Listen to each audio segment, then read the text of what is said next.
যাবতীয় প্রশংসা মহান আল্লাহ তাআলার জন্য, সালাত ও সালাম বর্ষিত হোক মুহাম্মদ সাল্লাল্লাহু আলাইহি ওয়াসাল্লামের প্রতি।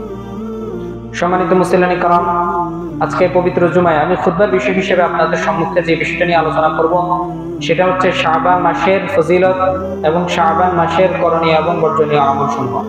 ইনশাআল্লাহ নির্দিষ্ট সময় সংক্ষিপ্ত আকারে এই বিষয় আলোচনা করব।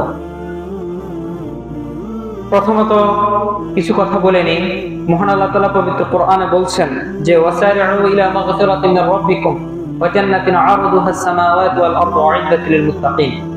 আল্লাহ তাআলা বলছেন যে ওয়াসারিউ ইলা মাগফিরাতিন মির রাব্বিকুম, তোমরা তোমাদের প্রতিপালকের ক্ষমার দিকে দ্রুততম দৌড়াও, অগ্রসর হও, অগ্রবর্তী হও এবং এমন জান্নাতের দিকে ওয়া জান্নাতিন আরদুহা আস-সামাওয়াতু ওয়াল আরদ, এবং এমন জান্নাতের দিকে প্রতিযোগিতা করো, এমন জান্নাতের জন্য প্রতিযোগিতা করো, দৌড়াও যে জান্নাতের প্রশস্ততা হবে আসমান জমিনের সমান। উইদ্দাত লিল মুত্তাকিন, আল্লাহ তাআলা এটা মুত্তাকিনদের জন্য, যারা আল্লাহ তাআলাকে ভয় করে, অর্থাৎ আল্লাহ তাআলার ভয় নেক আমল করে এবং খারাপ আমল থেকে বিরত থাকে, আল্লাহ তাআলা এগুলো তাদের জন্য প্রস্তুত করে রেখেছে।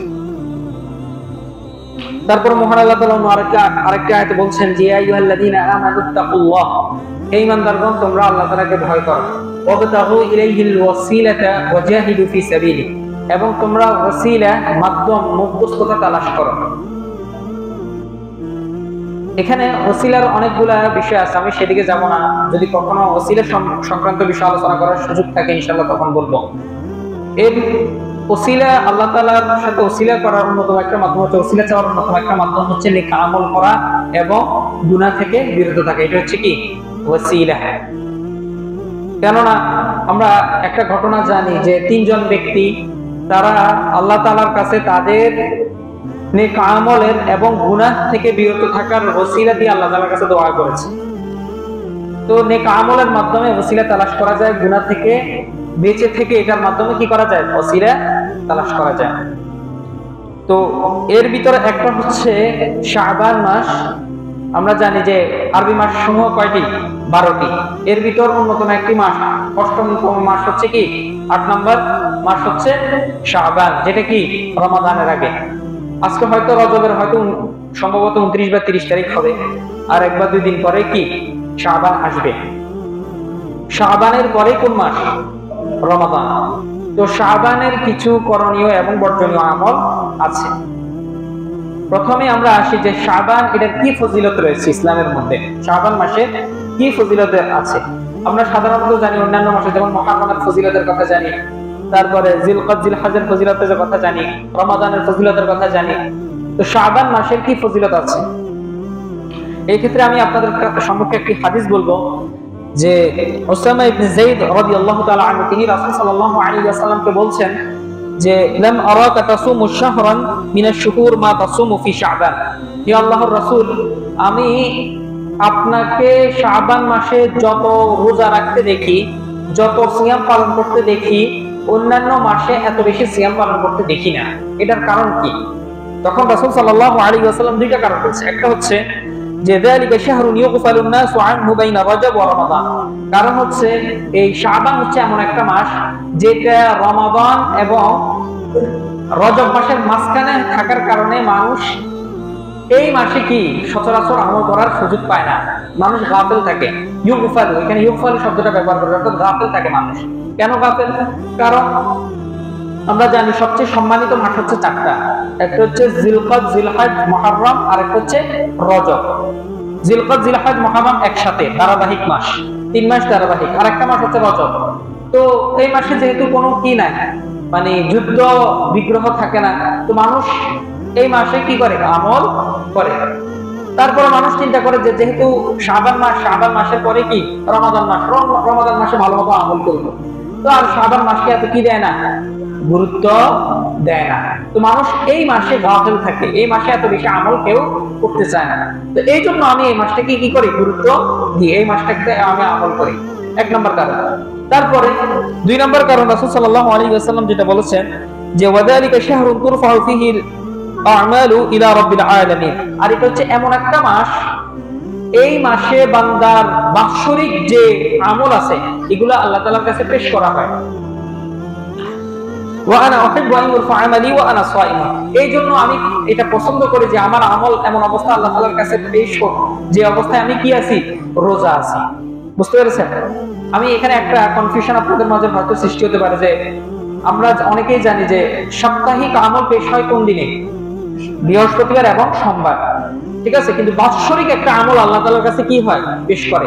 প্রত্যেক বান্দা, প্রত্যেক মানুষের বাৎসরিক একটা আমল আল্লাহ তাআলার কাছে পেশ করা হয়। তো এটা হচ্ছে কোন মাসে, শাবান মাসে। এই জন্য আমি কি করি, সিয়াম পালন করি।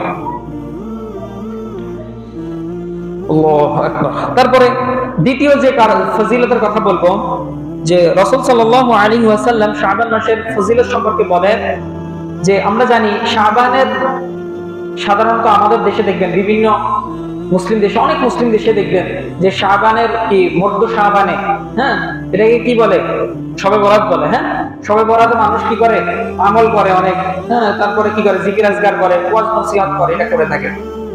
কিন্তু রাসূল সাল্লাল্লাহু আলাইহি ওয়াসাল্লামের আমল থেকে কোনো কিছু পাওয়া যায় না। তো রাসূল সাল্লাল্লাহু আলাইহি ওয়াসাল্লাম এই ক্ষেত্রে কি বলেছেন? রাসূল সাল্লাল্লাহু আলাইহি ওয়াসাল্লাম বলেন যে ইয়াতলিউল্লাহু ইলা খালকিহি ফি লাইলাতিন নিসফি মিন শাবান, আল্লাহ তাআলা মধ্য শাবানে প্রত্যেক মানুষের দিকে তাকান, নজর দেন, প্রত্যেক বান্দার দিকে কি করেন, নজর দেন। কোন দিন, মধ্য শাবানে। ওয়া ইয়াগফিরু লিজামিইল খালকি ইল্লাল মুশরিকিন ওয়াল মুশাহিদ, এবং তার সমস্ত মুসলিম যারা বান্দা আছে সকলকে আল্লাহ তাআলা কি করে দেন, মাফ করে দেন। শুধু দুই শ্রেণীর মানুষকে আল্লাহ তাআলা মাফ করেন না। আল্লাহ তাআলা আমাদেরকে হেফাজত করুন। এক হচ্ছে কারা, যারা মুশরিক, দ্বিতীয় হচ্ছে যারা হিংসুক, যারা হিংসুক মানুষ, যারা অন্য মুসলমানের ব্যাপারে নিজের মনের ভিতরে, নিজের অন্তরের ভিতরে কি রাখে, হিংসা রাখে। এই শ্রেণীর, এই দুই শ্রেণীর মানুষ ছাড়া আল্লাহ তাআলা সকলকে মাফ করে দেন। তো আমরা, এই হচ্ছে শাবান মাসের কি ফজিলত। এবার আমরা আসি যে শাবান মাসের করণীয় আমল সমূহ। এই শাবান মাস, গোটা মাসে, যেহেতু এটা রমাদানের আগের মাস, তো রমাদানের আগে একটা, যারা দেখবেন এই খেলাধুলা করে বা অন্য কোনো একটা প্রফেশনাল কাজ করে, এরা দেখবেন ওই কাজটাতে যাওয়ার আগে কি করে, একটু ওয়ার্ম আপ করে নেয়, ঠিক আছে, মানে শরীরটা যাতে একটু গরম করে নেয়। দেখবেন যারা এক্সারসাইজ করে, এদেরকে প্রথমে যে রুটিনটা দেয় সেটা হচ্ছে কি, তুমি আগে শরীরটাকে গরম করে নাও, ঠিক আছে। তো এটা হচ্ছে ওয়ার্ম আপ। তো এই শাবান মাস হচ্ছে আল্লাহ তাআলার পক্ষ থেকে একটা কি, ওয়ার্ম আপ স্বরূপ, যাতে রমাদানে আমাদের জন্য রোজা রাখাটা কি হয়, সহজ হয়। আপনি যখনই হঠাৎ দেখবেন কোনো কাজ করতে যাবেন, তখন এই কাজটা কি একটু কঠিন হবে, কষ্ট হবে, এটা সকল মানুষের জন্য। কিন্তু এর আগে যদি আপনি যদি এটা প্র্যাকটিস থাকে, তখন সে আমলটা কি এত বেশি কষ্ট হয় না। তো এই রমাদান মাসের আগে যে শাবান মাস, শাবান মাস হচ্ছে আল্লাহ তাআলার পক্ষ থেকে একটা ওয়ার্ম আপ স্বরূপ মাস। এটা আমি আমার পক্ষ থেকে বলছি, এটা কোনো রাসূল সাল্লাল্লাহু আলাইহি ওয়াসাল্লাম বলেন না। আপনারা আবার ভুল বুঝিয়ে না, যেটা রাসূল সাল্লাল্লাহু আলাইহি ওয়াসাল্লাম বলেন, রাসূল সাল্লাল্লাহু আলাইহি ওয়াসাল্লাম এটা বলেন। কারণ হচ্ছে আপনি যখন এই লাগাতার একটা মাসের কয়েকটা দিন আপনি যখন সিয়াম পালন করবেন, রোজা রাখবেন, ইবাদত বندگی করবেন, তখন দেখবেন রমাদানে আমল করা, রমাদানে ইবাদত করা তখন অনেক সহজ হয়ে যাবে। তো প্রথম যে মানে করণীয় কাজ যেটা আমি বলবো, এক নাম্বার যেটা, সেটা হচ্ছে তওবা এবং ইস্তিগফার করা। এখন আপনার প্রশ্ন হতে পারে যে ভাই, তওবা ইস্তিগফার এটা তো, এটা কি কোনো আমল হলো না? এটা তো কোনো আমল হলো না। কারণ হচ্ছে এটা করার দরকার আছে। কারণ আমরা আমাদের আল্লাহ তাআলার পক্ষ থেকে যত কল্যাণ থেকে আমরা বঞ্চিত হই, এটা হচ্ছে একমাত্র আমার গুনাহের কারণে। এটা কিসের কারণে ভাই? আমার গুনাহের কারণে। এটা রাসূল সাল্লাল্লাহু আলাইহি ওয়াসাল্লামের হাদিসে আছে যে বান্দা তার বদ আমলের কারণে, আল্লাহ তাআলার নাফরমানি করার কারণে তার রিজিক থেকে কি হয়, বঞ্চিত হয়। আল্লাহ তাআলা একটা সিদ্ধান্ত নিয়ে নিয়েছেন, আমি আমার এই বান্দাকে এই রিজিকটা দিব। কিন্তু যখন দেখেন যে সে একটা পাপ করে ফেলছে, একটা গুনাহ করে ফেলছে, বড় ধরনের একটা গুনাহ করে ফেলছে, তখন তাকে এটা থেকে কি করেন, মাহরুম করেন। বুঝতে পেরেছেন? এটা সকল মুসলিম বান্দা, সকল মানুষের ক্ষেত্রে আল্লাহ তাআলার কি এই বিধান আছে। এই জন্য আপনি যত বেশি গুনাহ থেকে বিরত থাকবেন, আপনি তত বেশি নেক আমল করার আল্লাহ তাআলা কি দিবে, আপনাকে তৌফিক দিবে। একজন মানুষ, একজন মুসলিম, সে যদি টিভি, সিনেমা, তারপরে কি গান বাজনা, এগুলাতে সব সময় মগ্ন থাকে, যারা এগুলাতে কি থাকে, সব সময় মগ্ন থাকে, দেখবেন এদের নামাজ রোজা ভালো লাগে না। আপনি এটা স্বাভাবিকভাবে দেখবেন, আপনার এলাকাতে আপনি দেখবেন। আমরা দেখি না এরকম যে দেখা গেছে গান বাজনায় কি থাকে, মুক্ত থাকে, তারপরে হারাম রিলেশনের ভিতরে আছে, হ্যাঁ, তারপরে হারাম ব্যবসার ভিতরে আছে। দেখবেন এদেরকে আপনি সচরাচর বেশিরভাগ মানুষকে দেখবেন এটা কি করে না, নামাজ বা সালাত আদায় করে না, সিয়াম পালন করতে পারে না। কেন? তার এই গুনাহের কারণে আল্লাহ তাআলা তার থেকে যে নেক আমলের যে তৌফিক, এটা ছিনিয়ে নেয়। বুঝতে পেরেছেন? এই জন্য আপনি যত বেশি গুনাহ থেকে বিরত থাকতে পারবেন, যত বেশি আল্লাহ তাআলার কাছে ক্ষমা চেয়ে নিতে পারবেন, আপনি তত বেশি আল্লাহ তাআলার নৈকট্য অর্জন করবেন, তত বেশি নেক আমল করার তৌফিক পাবেন। এই জন্য সর্বপ্রথম করণীয় আমল হচ্ছে কি? তওবা এবং ইস্তেগফার। এখন এই দুইটার ভিতরে কিন্তু কি আছে? একটু সম্পর্ক আছে, আবার একটু পার্থক্য আছে। তওবা শব্দের অর্থ হচ্ছে তাবা ইয়াতুবু, মানে হচ্ছে ফিরে আসা। কি করা? ফিরে আসা। তো কি থেকে ফিরে আসা? যত নাফরমানি মূলক কাজ আছে আল্লাহ এবং তার রাসূলের, সেই সকল নাফরমানি মূলক কাজ ত্যাগ করে আল্লাহ তাআলার বাধ্যগত কাজের দিকে ফিরে আসা, এটাই হচ্ছে কি? তওবা। আর ইস্তেগফার কি? ইস্তেগফার মানে হচ্ছে ক্ষমা প্রার্থনা করা। তো কি কিসের ক্ষমা প্রার্থনা করবেন? অতীতে আপনি যা গুনাহ করেছেন, যত গুনাহ করেছেন, কবিরা সগীরা, এই সকল গুনাহের জন্য আল্লাহ তাআলার কাছে অনুতপ্ত হয়ে কান্নাকাটি করে রোনাজারি করে আল্লাহ তাআলার কাছে কি করা? ক্ষমা প্রার্থনা করা। অতীত গুনাহের জন্য যা কিছু আপনি করবেন সেটা হচ্ছে ইস্তেগফার। আর আপনি আল্লাহ তাআলার অবাধ্যতা থেকে বাধ্যতার পথে ফিরে আসবেন, এটা হচ্ছে তাওবা। বুঝতে পেরেছেন? অনেকে মনে করে তওবা ইস্তেগফার মনে একই শব্দ, একই ধরনের অর্থ বোঝায়, কিন্তু এটা সকল ক্ষেত্রে কি একই অর্থ বোঝায় না। দেখেন, মহান আল্লাহ তাআলা পবিত্র কোরআনে বলছেন, এটা স্বাভাবিক ঘটনা। আমরা অনেক মানুষই আয়াতটা জানি যে আল্লাহ তাআলা বলছেন যে কুল ইয়া ইবাদিয়াল্লাযীনা আসরাফু আলা আনফুসিহিম লা তাকনাতু মির রাহমাতিল্লাহ। হে আমার বান্দারা, তোমরা যারা নিজেদের উপর জুলুম করেছো, নিজেদের উপর অত্যাচার করেছো, অবাধ্য হয়েছো, তোমরা কি করো? ফিরে আসো। লা তাকনাতু মির রাহমাতিল্লাহ, তোমরা কি করিও না? আমার রহমত থেকে নিরাশ হইও না। ইন্নাল্লাহা ইয়াগফিরুদ দুনুবা জামিআ, আমি তোমার যত গুনাহ আছে সকল গুনাহ কি করব? ক্ষমা করে দেব। তো আপনাকে কি করতে হবে? ফিরে আসতে হবে। আল্লাহ আপনার প্রথমে আশা ছাড়া যাবে না, আল্লাহ তাআলার কাছে কি করতে হবে? ফিরে আসতে হবে। মহান আল্লাহ তাআলা অন্য আয়াতে বলেন যে ওয়াতুবু ইলাল্লাহি জামিআন আইয়ুহাল মুমিনুন, হে ঈমানদারগণ, তোমরা সকলেই আমার কাছে কি করো? তওবা করো। লাআল্লাকুম তুফলিহুন, যাতে তোমরা সফলকাম হতে পারো। দেখবেন, আপনি যদি পবিত্র কোরআনের যদি অনুবাদ পড়েন, আপনি দেখেন যখন কোন নাফরমানিমূলক কাজের কথা আল্লাহ তাআলা কোরআনের ভিতরে বর্ণনা করেছেন, সাথে সাথে এর শাস্তির কথা বলেছেন। দেখবেন জেনা ব্যভিচারের কথা বলেছেন, এর শাস্তির কথা বলেছেন, ঠিক না? আপনি দেখবেন এর সাথেই আল্লাহ তাআলা এর পরের আয়াতে আল্লাহ তাআলা দেখবেন তওবার কথা বলেছেন, যে তুমি যদি ক্ষমা প্রার্থনা করো আমি মাফ করে দেব। আল্লাহ তাআলা যেখানে দেখবেন জেনার কথা বলেছেন, চুরির কথা বলেছেন, তারপর শিরকের কথা বলেছেন, ঠিক আছে, তারপরে মানে বারবার গুনাহের কথা, মানে যারা বারবার গুনাহ করে তাদের কথা বলেছেন। পরের আয়াতে আল্লাহ তাআলা বলেছেন যে ইল্লাল্লাযীনা তাবু মিন বা'দি যালিকা ওয়া আসলাহু, ইল্লাল্লাযীনা তাবু ওয়া আসলাহু ওয়া বায়্যানু, ঠিক আছে, যে তবে যারা তওবা করে তারপরে ঈমান আনে, নেক আমল করে, আমি তাদেরকে মাফ করে দেব। বুঝতে পেরেছেন? তার মানে আল্লাহ তাআলা গুনাহ, অথবা কোন মানুষ যখন দেখবে যে আরে আল্লাহ তাআলা এত কঠোর, আল্লাহ তাআলা কি গুনাহের কারণে শাস্তি দিবে, তখনই আল্লাহ তাআলা সাথে সাথে একটা কি আশার বাণী পেশ করেন, যাতে বান্দা কি বেশি ভয় না পায়। কারণ মানুষ যখন বেশি ভয় পায় তখন কি ওইটা থেকে ওইদিকে আর যাইতে মনে চায় না। তো আল্লাহ তাআলা সাথে সাথে কি করে? একটা আশার বাণী দিয়ে দেয়, যে যাতে মানুষ কি করে? একটা আশা রাখে যে আল্লাহ তাআলা কি যেভাবে কঠোরতা আরোপ করতে পারেন, এভাবে তিনি কি ক্ষমাশীল। বুঝতে পেরেছেন? আপনার যদি বিশ্বাস না হয়, আজকে পবিত্র কোরআন দেখবেন, অর্থ পড়ে দেখবেন, যেখানে আল্লাহ তাআলা দেখবেন গুনাহের কথা বলেছে, শাস্তির কথা বলেছে, সাথে সাথে আল্লাহ তাআলা তওবার কথাও বলেছেন। তারপর আমরা একটা প্রসিদ্ধ একটা হাদিস জানি, যে হাদিসে কুদসি, যে তিরমিজিতে হাদিসটা এসেছে, আনাস রাদিয়াল্লাহু তাআলা আনহু থেকে বর্ণিত, যে তিনি বলেছেন যে রাসূল সাল্লাল্লাহু আলাইহি ওয়াসাল্লাম বলেছেন, আল্লাহ তাআলা বলেন যে ইয়া ইবনে আদম, হে আদম সন্তান, ইয়া ইবনে আদম ইন্না বালাগা যুনুবুকা আনানাস সামা, যে তোমার গুনাহ যদি আসমান জমিন যদি ভর্তি হয়ে যায়, সুম্মাস্তাগফিরতানি গফারতু লাক ওয়া উবালি, আর তুমি যদি আমার কাছে ক্ষমা চাও আমি ক্ষমা করে দেব। এই ক্ষেত্রে আমি কারো পরোয়া করি না, আমি এই পৃথিবীতে কারো পরোয়া করি না, যে তুমি আমার কাছে ক্ষমা চাইছো, আমি তোমাকে কি করব? ক্ষমা করে দিবে। এবং কি তারপরে দেখেন আল্লাহ তাআলা বলছেন যে তুমি যদি এই পৃথিবীর সমপরিমাণ গুনাহ নিয়ে আমার কাছে হাজির হও, আমি এবং কি আমার কাছে যদি কারোর সাথে যদি আমাকে কারোর সাথে যদি শরীক না করো, আর আমার কাছে যদি ক্ষমা চাও, আমি তোমার কাছে এই পৃথিবী পরিমাণ ক্ষমা নিয়ে তোমার কাছে হাজির হব। এই জন্য আমাদেরকে প্রথমে কি করতে হবে? আল্লাহ তাআলার কাছে তওবা ইস্তেগফার করে ফিরে আসতে হবে। পারবো তো ইনশাআল্লাহ? আল্লাহ তাআলা সে তৌফিক দান করুন। দেখেন, আমি ওই দিন একটা ওই কি বলে একটা ওয়াজের ভিতরে একজন, সম্ভবত একজন নেতা হবেন আমাদের দেশের, তিনি বলছেন যে আমি কোনো গুনাহ করি নাই, এরকম একটা কথা বলেছেন। যে যখন বলছি যে আল্লাহ আমাদের ভিতরে, ওই হুজুর যখন বলতেছে যে আমরা যারা গুনাহগার, গুনাহ করেছি, আল্লাহ আমাদেরকে মাফ করে দেন, উনি এটার বিরোধিতা স্বরূপ, হয়তো উনি জানেন না বিষয়টা, আচ্ছা যেটাই হোক, তিনি বলতেছেন কি আমার কোনো গুনাহ নাই, আমি কেন ক্ষমা চাইবো আল্লাহ তাআলার কাছে। তো আসলে হ্যাঁ, এটা হতে পারে যে আপনার হয়তো বা, দেখেন আমরা আহলুস সুন্নাহ ওয়াল জামাতের অনুসারী, আমরা প্রত্যেকে বিশ্বাস করি যে একমাত্র শুধুমাত্র কেবলমাত্র নিষ্পাপ হচ্ছে কারা? নবী রাসূলরা। নবী রাসূলরা যারা সাহাবায়ে কেরামরাও কি না? নিষ্পাপ না। তো আপনি আর আমি কি? এটা আহলুস সুন্নাহ ওয়াল জামাতের আকীদা, বিশ্বাস। এখন আপনি যদি মনে করেন যে আপনি কি আপনার কোনো গুনাহ নাই, ঠিক আছে, আপনার কোনো গুনাহ নেই, মাশাআল্লাহ। দেখেন তারপরেও তো একটা শিষ্টাচার আছে, একটা আদব আছে, একটা কৃতজ্ঞতা আছে, ঠিক না? একটা কৃতজ্ঞতা আছে। মনে করেন আপনার একজন কর্মচারী, কয়েকজন কর্মচারীর ভিতরে একজন সব সময় কি করে? আপনার সকল হুকুম আহকাম, আপনার সকল কিছু পালন করে, আপনি তার উপর কোনো অসন্তুষ্ট নেই।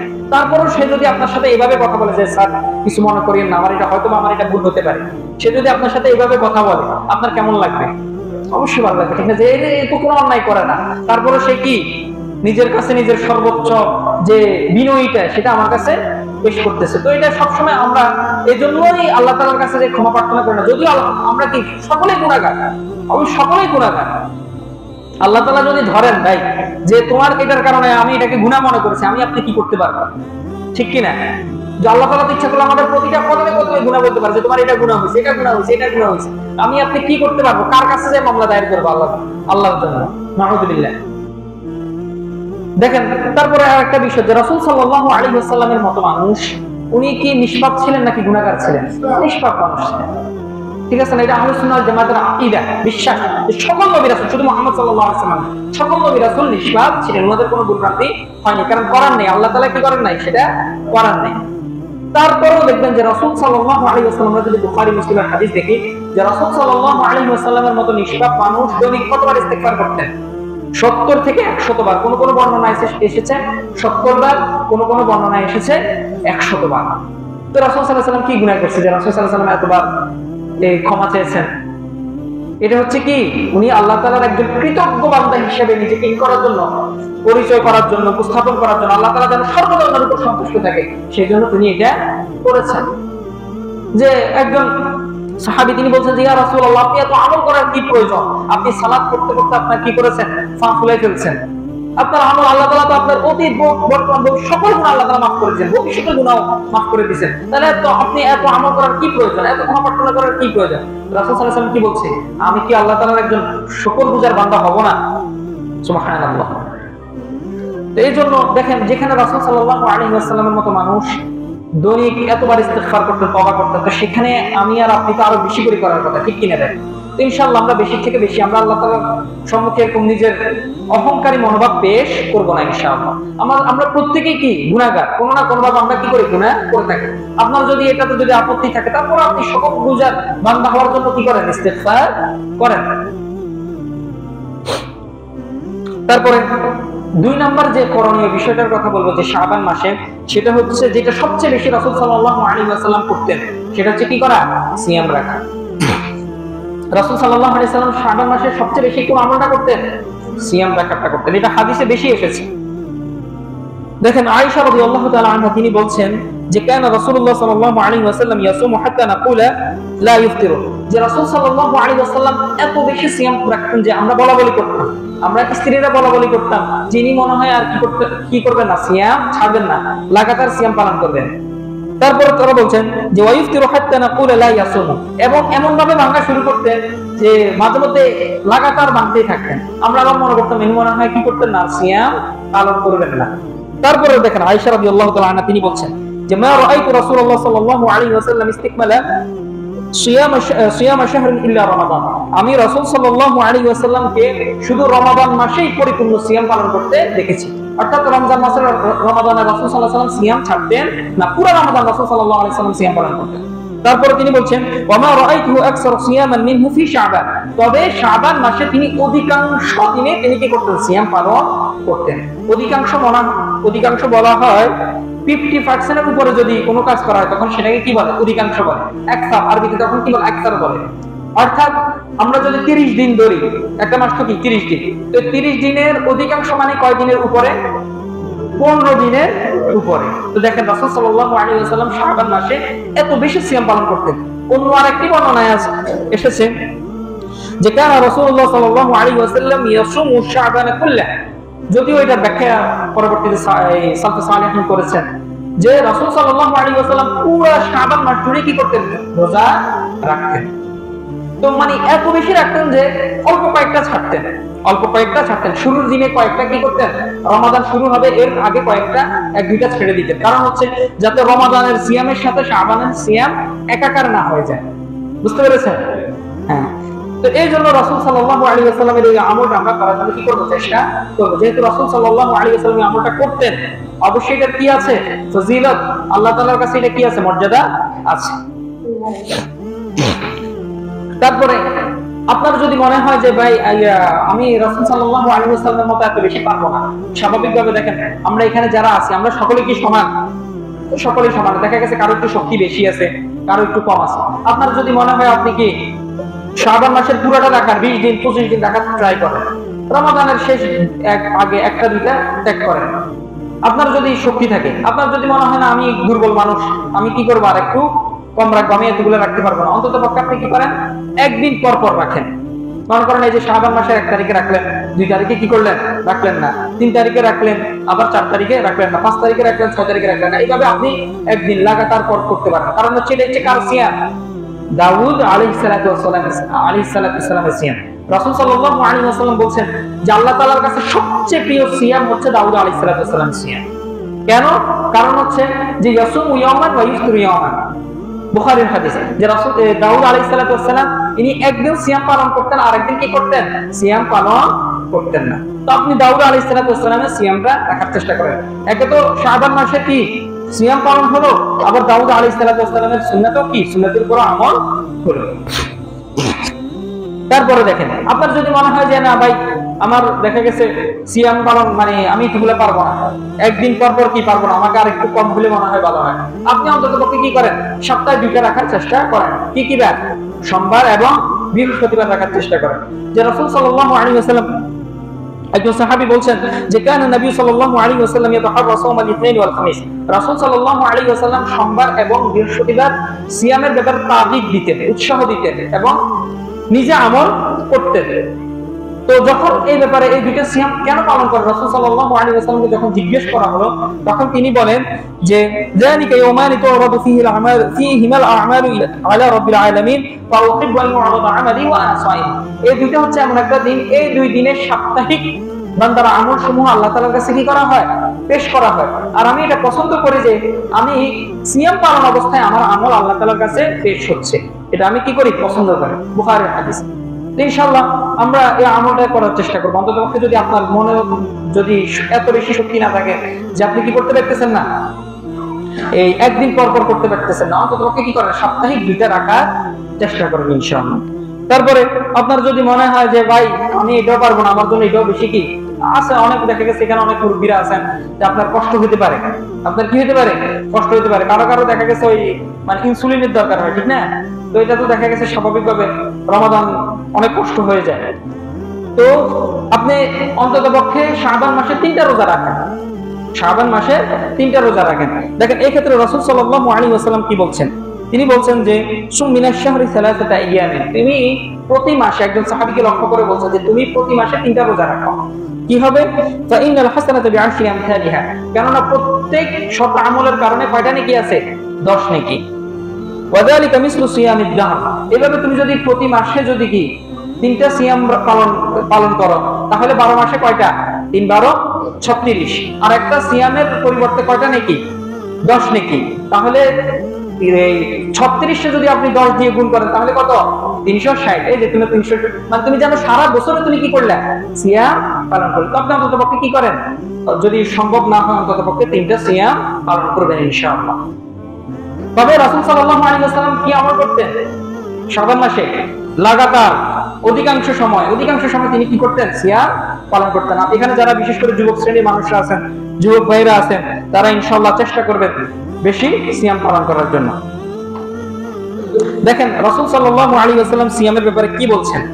যে যারা নফল সিয়াম পালন করে, যারা ভাই শাবান মাসের সিয়াম এটা কিন্তু ফরজ সিয়াম না। ফরজ সিয়াম শুধু কোন সিয়াম? রমাদানের সিয়াম। তো আপনি যদি মনে করেন, আপনি যদি বলেন যে ভাই আমি শাবান মাসে সিয়াম পালন করবো না, এটা গুনাহ হবে না? কোনো গুনাহ হবে না, কোনো গুনাহ হবে না। তবে যদি আপনি যদি এরকম সিয়াম পালন করেন, দেখেন কি ফজিলতের কথা রাসূল সাল্লাল্লাহু আলাইহি ওয়াসাল্লাম বলছেন, যে তিনি বলছেন যে ইন্না মিনাল জান্নাতি গুরাফা, নিশ্চয় জান্নাতের মধ্যে একটা কক্ষ আছে, যে ইউরা যাহিরুহা মিন বাতিনিহা ওয়া বাতিনুহা মিন যাহিরিহা, যেটার বাহির থেকে ভিতরে এবং ভিতর থেকে বাহিরে দেখা যাবে। মানে অত্যন্ত কি চমকপ্রদ, অত্যন্ত ইউনিক একটা ঘর, যেটা আল্লাহ তাআলা সবাইকে দিবে না। কাদেরকে দিবে আল্লাহ তাআলা? দেখেন যে তো রাসূল সাল্লাল্লাহু আলাইহি ওয়াসাল্লাম বলছে এটা কাদের জন্য, যে আ'আদাল্লাহু লিমান আলানাল কালাম, এটা তাদের জন্য তৈরি করা হয়েছে যারা নরম ভাষায় কথা বলে, কঠোরতা আরোপ করে না। মানে কি নরম ভাষায় কথা বলে, মানুষের সামনে হই হাল্লা করে কথা বলে না। কিছু কিছু মানুষ আছে না, দেখবেন যে কথা বললে, কথা বা স্বাভাবিক কথা বলার সময় আপনার মনে হবে যেন গালি দিতেছে, ঠিক আছে না? এই সকল মানুষ না, যারা কি কথা বলার সময় নরম ভাষায় কথা বলে। আ'আদাল্লাহু লিমান আলানাল কালাম। তারপরে কি বলছেন? 2 নম্বর হচ্ছে ওয়া আত'আমাত তা'আম, এবং মানুষকে খাবার খাওয়ায়, মানুষকে খাবার খাওয়ায়, 2 নম্বর। তারপর 3 নম্বর বলছেন ওয়া তাবা'আস সিয়াম, এবং লাগাতার রোজা রাখে। লাগাতার কি করে? নিজের সাধ্য অনুযায়ী, সামর্থ্য অনুযায়ী কি করে? রোজা রাখে। এখানে কিন্তু ফরজ সিয়ামের কথা বলছেন, ফরজ সিয়াম তো রাখবেই। ওয়া তাবা'আস সিয়াম, তাবা ইতাবা মানে হচ্ছে অনুসরণ করা, বারবার যেটা করা, এটা বারবার ফিরে আসে, সেটাকে কি বলে? তাবি'আ বলে। তো যারা নফল সিয়াম পালন করে, তাবা'আস সিয়াম।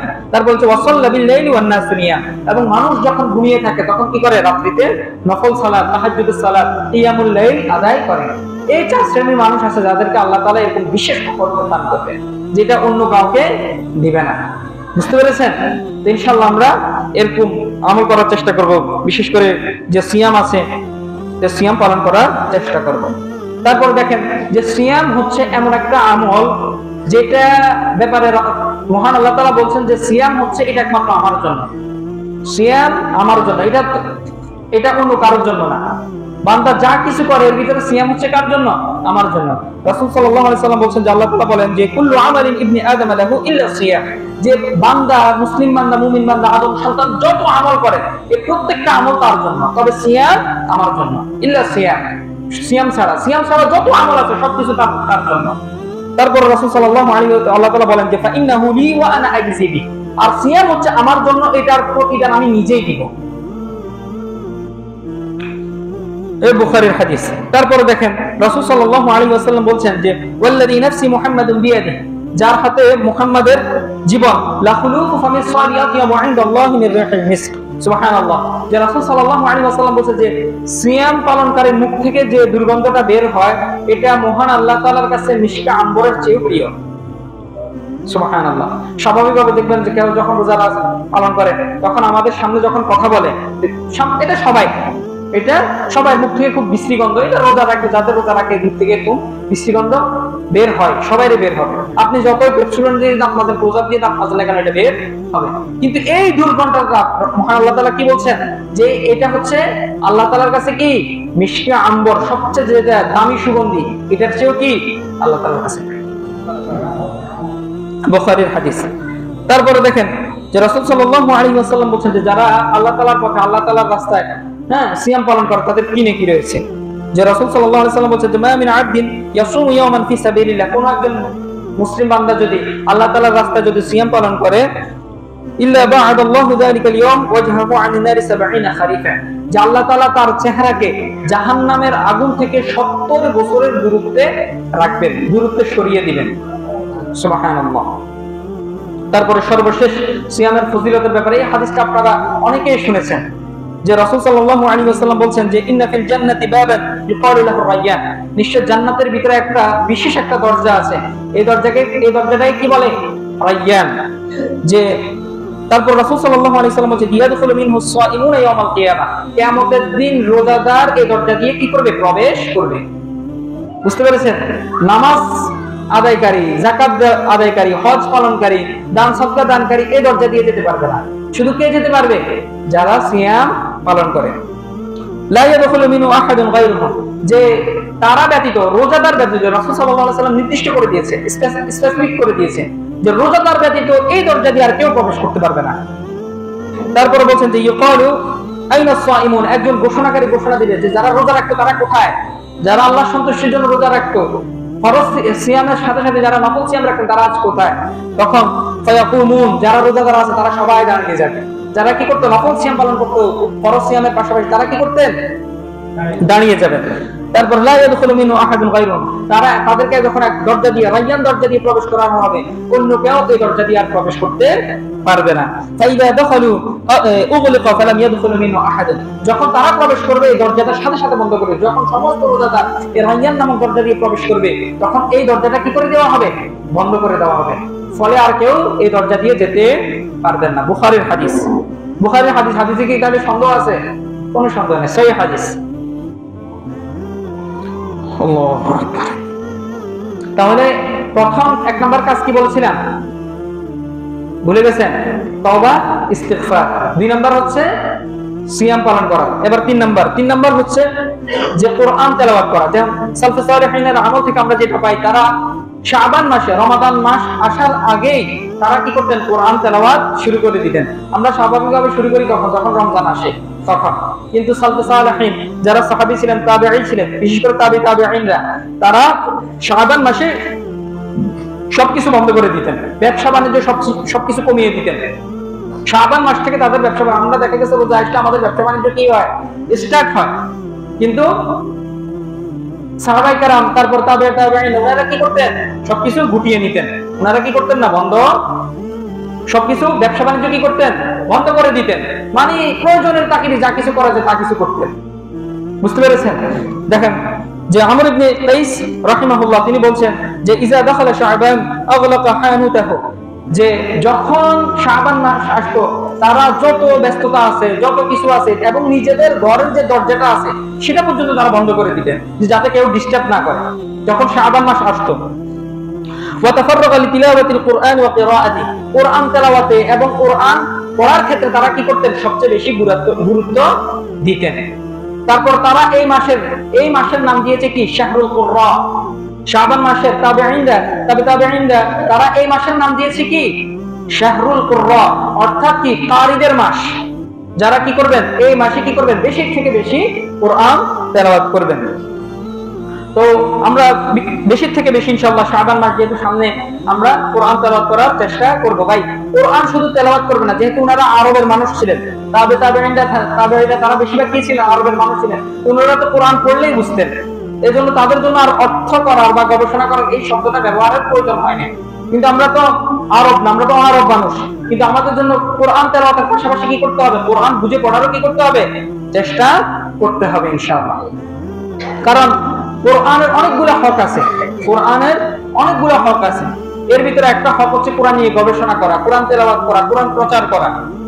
বুঝতে পেরেছেন? শুধু কোরআন তেলাওয়াত করা, কোরআন শিখলে, এই যে আমরা অনেকেই আছি যে কোরআন শিখছি, ব্যাস কোরআন আর তেলাওয়াতের প্রয়োজন মনে করি না। না ভাই, আপনি শুধু একটা হক পালন করছেন, সেটা হচ্ছে কোরআন শিখেছেন আপনি।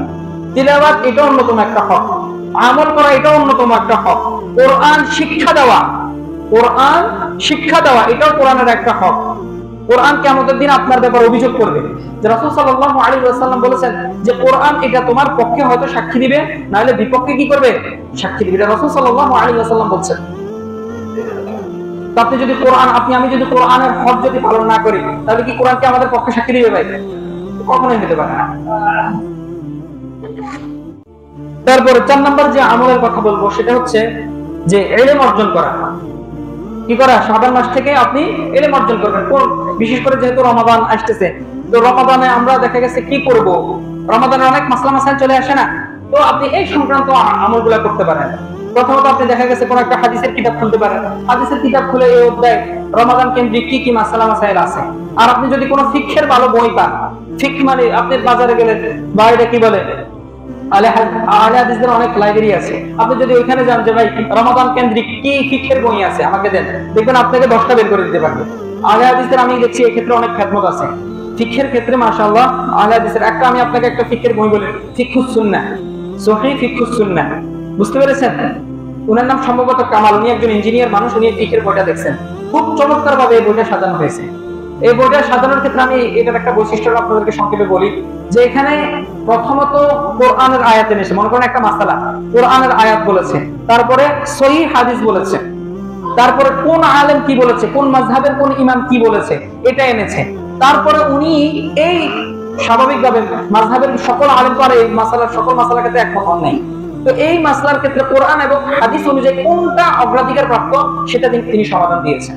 বুঝতে পেরেছেন? তো আপনি এটা পড়ে আমি মনে করি অত্যন্ত মজা পাবেন, অনেক সুন্দর করে সাজিয়ে গুছিয়ে লিখেছেন। তো আপনারা এই বইটা কেনার জন্য চেষ্টা করবেন। আরেকটা বই আছে যে ফিকহুল মুয়াসসার, এটাও সৌদি আরবের থেকে ছাপানো হয়েছে আহলে হাদিসদের, ফিকহুল মুয়াসসার, এটা আপনারা কিনতে পারেন। এটা সংক্ষেপে লেখছে। তবে আপনি যদি সহিহ ফিকহুস সুন্নাহটা, এটা অত্যন্ত বিস্তৃতভাবে ব্যাপকভাবে লিখেছে। আরো অনেক ফিকহের বই আছে, এই কিতাবগুলো সংগ্রহ করার চেষ্টা করবেন। এটা হচ্ছে কি ইলম অর্জন করবেন 4 নাম্বার যে বিষয়টা। 5 নাম্বার যেটা, সেটা হচ্ছে আপনি দেখবেন যে রমাদান মাস আসলে অনেকের অনেক ধরনের প্রস্তুতি থাকে। দেখবেন কিছু কিছু মানুষ আছে না, এরা ওই নাটক সিনেমা করার জন্য এদের প্রস্তুতি। হ্যাঁ, রমাদানে কি ধরনের ছবি রিলিজ করা যায়, এই কি বলে রোজার ঈদে, হ্যাঁ রোজার ঈদে কি ধরনের নাটক রিলিজ করা যায়, সিনেমা রিলিজ করা যায়, এই ধরনের। এই যে মানুষ গুনাহের কাজে কি থাকে, নিজেকে প্রতিযোগিতা করার জন্য চেষ্টা করে গুনাহের কাজে। তো তাদেরকে গুনার কাছ থেকে বিরত থাকতে মানে রাখতে হবে কিনা ভাই? এক্ষেত্রে কি প্রয়োজন? দাওয়াতি কাজের প্রয়োজন। শুধু নিজে আমল করলে হবে না, নিজে আমল করলে হবে না। যেমন ভাবে আমরা স্বাভাবিকভাবে যখন আশেপাশে প্রতিবেশীরা থাকি, তো একটা ঘরে যদি আগুন লাগে, তখন আমি কি এটা মনে করি যে দূর ওই বয়ের না আগুন লাগছে, আমার ঘরে তার আগুন লাগে না, এটা কি আমরা মনে করি? না, আমরা কি করি, যারে ভাই এর ঘরে আগুন লাগছে, হ্যাঁ এটা নিভানোর চেষ্টা করি। তো আপনার একজন মুসলিম ভাই, সে তার ঘরে তো আগুন, সে গুনাহের কাজে আছে, সে মরার সাথে সাথে কোথায় যাবে? স্বাভাবিকভাবে সে জাহান্নামে যাবে। আল্লাহ তাআলা যদি ক্ষমা করেন, মাফ করেন, সেটা ভিন্ন বিষয়। তো এটা একজন মুসলিম হিসেবে আপনার এটা দায়িত্ব, আপনার আমার দায়িত্ব যে তাকে কি করা, গুনার কাছ থেকে বিরত রাখা। যে রাসূল সাল্লাল্লাহু আলাইহি ওয়াসাল্লাম বলেন যে তোমাদের যাদের কি আছে, সামর্থ্য আছে, তারা কি করবে, কোন খারাপ কাজ দেখলে হাত দ্বারা বাধা দিবে। আপনার যদি সেই সামর্থ্য না থাকে, আপনি কি করবেন? মুখ দ্বারা বাধা দিবেন, বলবেন তাকে যে ভাই তুমি এটা করিও না। আর আপনার যদি সেটাও সামর্থ্য না থাকে, অন্ততপক্ষে তাকে কি করেন, ঘৃণা করেন। এটাই হচ্ছে কি ইমানের দুর্বলতম স্তর। আপনার যদি সেটাও, ঘৃণাও যদি আপনার না আসে, আপনি মনে করবেন আপনার ইমানের ভিতরে ভেজাল আছে, সমস্যা আছে। তো আপনারা সামাজিকভাবে এরকম একটা শক্তি অর্জন করেন যে যখনই রমাদান কেন্দ্রিক কোনো ধরনের কোনো যখন গুনাহ হবে, তখন সেখানে কি করবেন, সেটা যাতে এই গুনাহটা যেন আর বেশি না আগায়, সেটা বাধা দেওয়ার ট্রাই করবেন ইনশাআল্লাহ। অর্থাৎ আমি এখানে আপনাদেরকে যে বিষয়টার কথা বলছি, সেটা হচ্ছে কি করবেন, দাওয়াত দিবেন। যে আল্লাহ তাআলা দেখেন পবিত্র কোরআনে বলছে যে কুনতুম খায়রা উম্মাহ, তোমরা হচ্ছে শ্রেষ্ঠ জাতি। আচ্ছা, মানে আমাদেরকে যেহেতু শ্রেষ্ঠ জাতি বলেছেন, এটা কি শুধু এমনি এমনি বলছেন নাকি কোনো একটা দায়িত্ব আছে এজন্য বলেছেন? দায়িত্ব না থাকলে তো ভাই আপনাকে কেন শ্রেষ্ঠ বলবে? আপনার যদি কোনো দায়িত্বই না থাকে, তাহলে আপনাকে কেন শ্রেষ্ঠ বলবে? একটা ক্লাসের ভিতরে অনেক স্টুডেন্ট আছে, স্টুডেন্টের ভিতরে আমি বললাম স্টুডেন্টটা বেস্ট, সে কোনো কিছুই করে না, কোনো দায়িত্ব পালন করে না, আমি তাকে কি বেস্ট বলতে পারি? না, অবশ্যই কিছু একটা করে, সেজন্য আমি তাকে বেস্ট বলি। তো আল্লাহ তাআলা এরকম বলছেন যে কুনতুম খায়রা উম্মাহ, তোমরা এই জাতি, মুহাম্মাদি জাতি হচ্ছে কি শ্রেষ্ঠ উম্মাহ। কেন? উখরিজাত লিন-নাস, তোমাদেরকে বের করা হয়েছে তা'মুরুনা বিল মা'রুফ ওয়া তানহাউনা আনিল মুনকার, তোমরা মানুষকে কি করবে, সৎ কাজের আদেশ দিবে এবং অসৎ কাজ থেকে বিরত রাখবে। আগেরকার যারা উম্মত ছিল, এদের শুধু নবী রাসূলের দাওয়াত দিতে পারতেন, উম্মতের এটা দায়িত্ব ছিল না যে তারা কি করবেন, দাওয়াত দিবেন। বুঝতে পেরেছেন? কিন্তু এটা হচ্ছে এমন একটা উম্মত যে রাসূল সাল্লাল্লাহু আলাইহি ওয়াসাল্লাম মারা যাওয়ার পরও কি আল্লাহ তাআলা এটা আমাদের জন্য দায়িত্ব দিয়েছেন। আগের ভাই যত আদম আলাইহিস সালাতু ওয়াস সালাম থেকে মুহাম্মদ সাল্লাল্লাহু আলাইহি ঈসা আলাইহিস সালাতু ওয়াস সালাম পর্যন্ত যত উম্মত ছিল, তাদের এটা কোনো দায়িত্বই ছিল না। তাদের এটা আল্লাহ তাআলা কোনো দায়িত্ব দেন না যে তারা কি করবে, অন্যকে দাওয়াত দিবে, অন্যকে বলবে যে ভাই এটা ভালো, এটা করো। এই শুধু মুহাম্মদ সাল্লাল্লাহু আলাইহি ওয়াসাল্লামের উম্মতকে আল্লাহ তাআলা এটা দিয়েছেন। এটা আমরা কি একটা ইউনিক একটা বৈশিষ্ট্য না ভাই, যেটা আগেরকার কোনো উম্মতকে আল্লাহ তাআলা দেননি।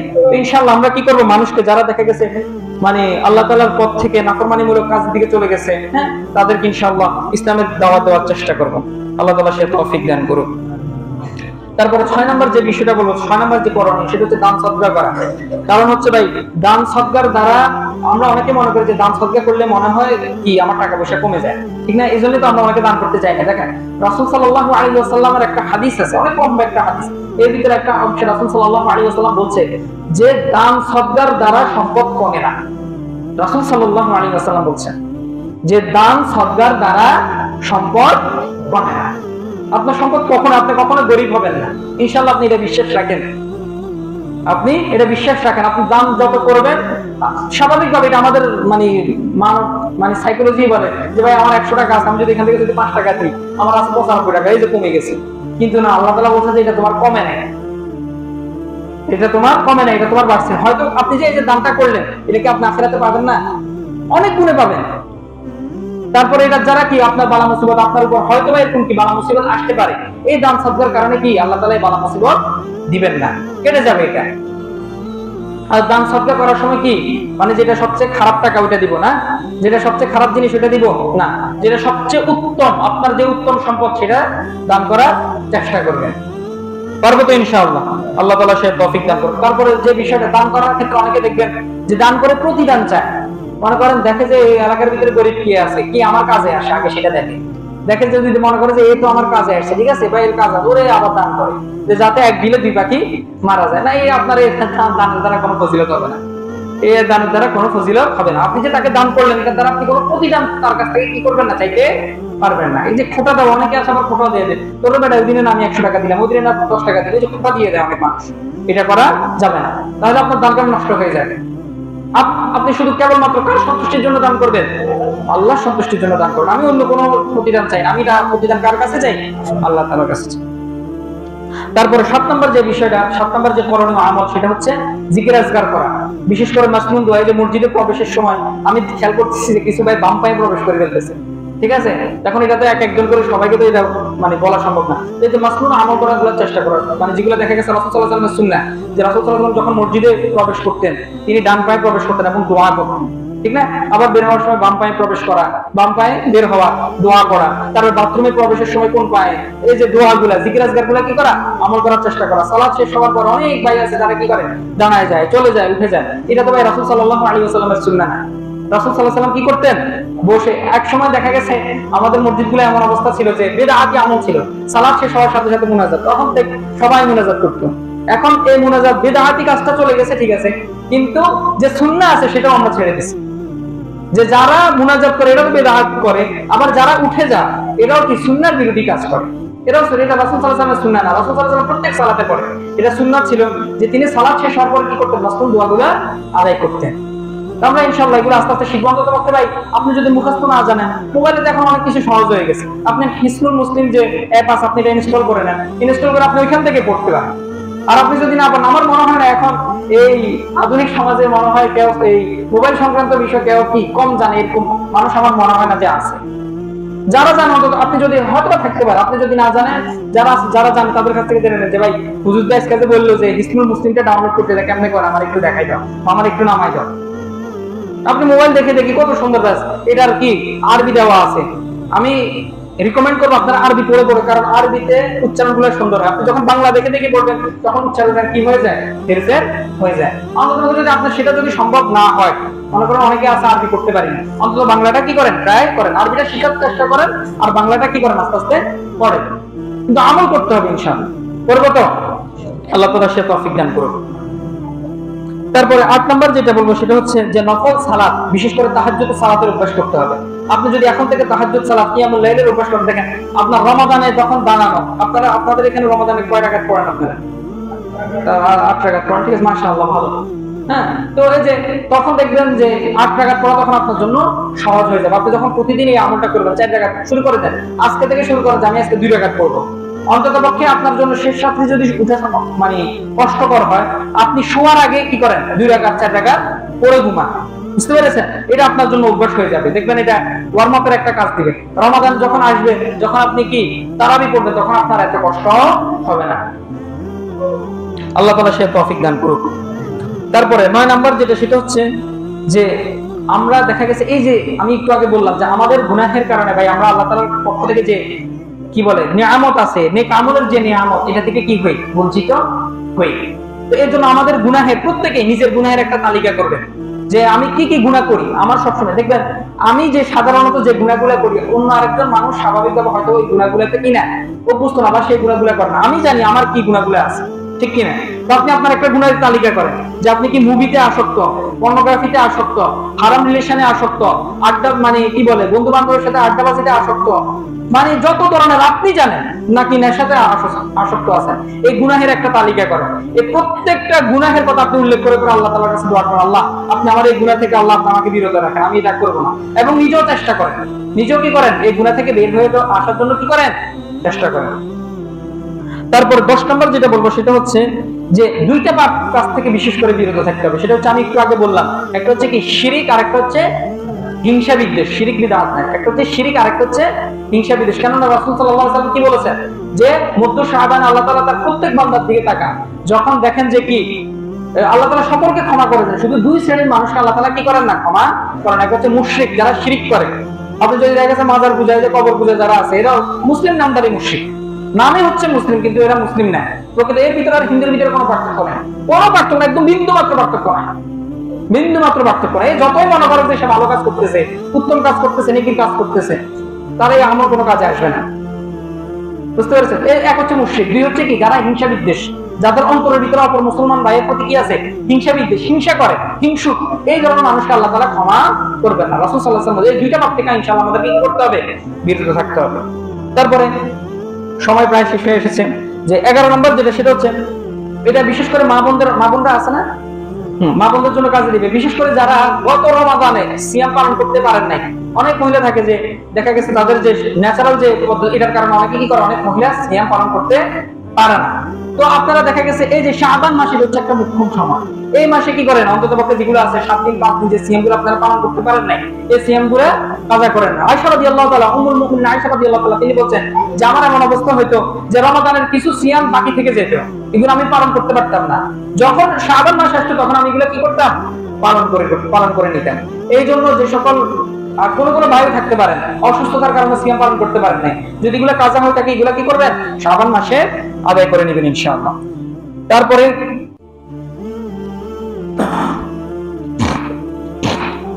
12 নম্বর যেটা বলবো সেটা হচ্ছে যে বিগত রমাদান তো গেছে না, আপনারা তো রমাদান মাসে তো ছিলেন, কেউ তো মারা যান নাই, ছিলেন। আমরা সবাই তো গত রমাদান পালন করছি, রমাদান সিয়াম। আচ্ছা, আপনি একটা জিনিস খেয়াল করবেন যে আপনার হয়তো এরকম মনে হতে পারে যে ভাই আমি রমাদান মাস যদি এভাবে কাটাতে পারতাম মনে হয় যেন কি ভালো হতো, এইটার কারণে আমাদের রমাদানটা ভালো, গত রমাদানটা ভালো হয় না। হতে পারে না যে ভাই আমি হয়তো কি রমাদান রোজা রাখছি ঠিক আছে, কিন্তু বিকালে কি করছি, মুভি রাত্রে শুয়ে মুভি দেখছি বা নাটক সিনেমা দেখছি, বা এটা কি বলে ওই ঠিকমতো সুন্নাত সালাত গুলো আদায় করিনি। এই যে কোন কোন কি মানে কিসের কারণে আপনি রমাদানটা ভালোভাবে আমল করতে পারেন নাই, সেগুলা চিহ্নিত করবেন।